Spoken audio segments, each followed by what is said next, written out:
Nous partons aujourd'hui sur les chemins de la transhumance, car depuis quelques mois, il existe un nouveau GR, le GR 69. Il relie Arles au Piémont italien, 520 km sur le sentier des Bergers.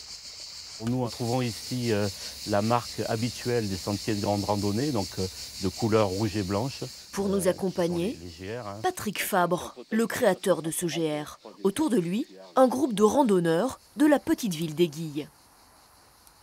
Ici un carrefour bien balisé, en rouge et blanc. Ce sentier suit les traces des bergers. Au début de l'été, il y a quelques décennies encore, ils quittaient à pied la Provence pour se rendre avec leurs moutons dans les alpages où l'herbe était encore verte.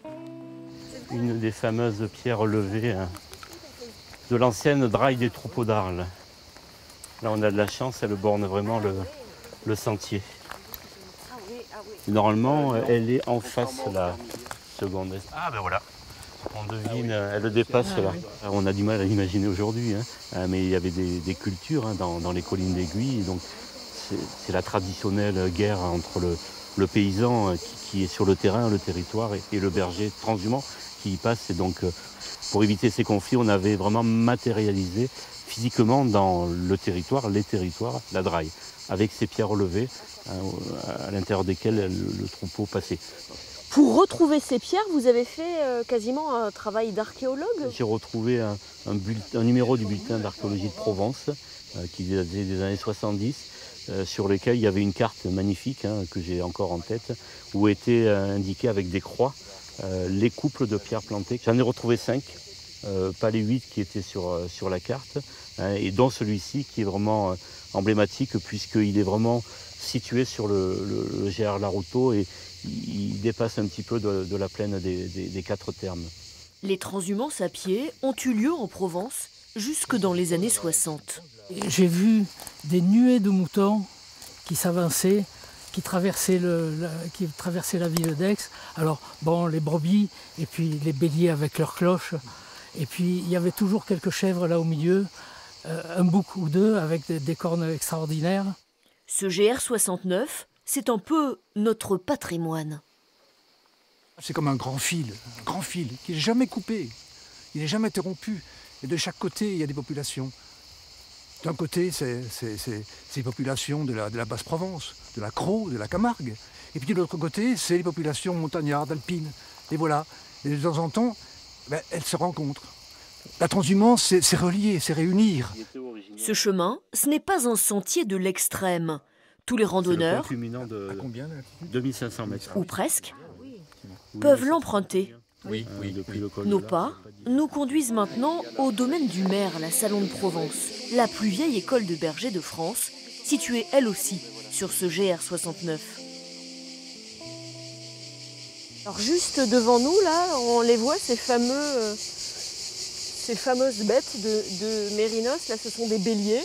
Oui, ce sont les béliers mérinos d'Arles. C'est une race qui a été créée il y a un peu plus de 200 ans par rapport à la qualité de sa laine, au point qu'à l'époque on appelait les éleveurs les capitalistes. De nos jours, les camions conduisent les moutons dans les alpages, sauf rares exceptions. Quelques troupeaux quand même continuent encore à cheminer à pied vers les Alpes en emprunt parfois les drailles, et ça nous fait plaisir, certains de ces troupeaux empruntent les drailles qui sont celles de Larouto. Pour nous, c'est symboliquement intéressant de le dire. De cette transhumance pédestre, il reste à l'écomusée de la Crau beaucoup d'objets. On va aller à la rencontre du responsable de cet écomusée. Bonjour Axel. Bonjour. L'homme et la transhumance, ça existe depuis un bout de temps. Depuis déjà à la fin du néolithique, donc il y a presque 6000 ans. Donc en effet, ça fait très très longtemps et ça s'est jamais arrêté. Alors qu'est-ce qui nous prouve ou comment est-ce qu'on sait que l'homme faisait transhumer ses bêtes? Alors on n'est pas sûr qu'il faisait transhumer les bêtes il y a si longtemps que ça, mais on peut le supposer, simplement comme aujourd'hui les éleveurs et les moutons suivaient l'herbe, comme on dit, et par contre on sait qu'ils étaient en croc, puisqu'on a beaucoup de traces à la fois d'objets qui datent du néolithique, et puis aussi des traces d'enclos avec des os, des ossements qui nous indiquent bien qu'il y avait déjà de l'élevage de moutons il y a 5500 ans exactement. Parmi tous ces trésors, l'un d'entre eux est inséparable du GR 69. C'est le symbole de la transhumance. au point qu'on l'a gardé pour être un petit peu le logo visuel du GR69 Laroto. Donc cette sonnaille-là, on la retrouve sur toutes les lames directionnelles depuis Arles jusqu'à Borgo San Almazo. Et c'est un outil indispensable pour la transhumance, notamment en montagne, puisque avec les sonnailles, s'il y a du brouillard, le berger va retrouver d'où vient le bruit, le son et retrouver les brebis en alpage. 520 km de marche, c'est un peu long. Romain Blanc nous accompagne sur la croisée Saint-Gabriel à Tarascon, où le parc régional des Alpilles propose des boucles de pays plus courtes sur la même thématique. Ce ne sont pas des brebis, ce sont des chèvres du Rove. Ici à Saint-Gabriel, c'est toujours un lieu de pastoralisme, d'élevage, de pâturage, mais les brebis ne sont pas toujours là.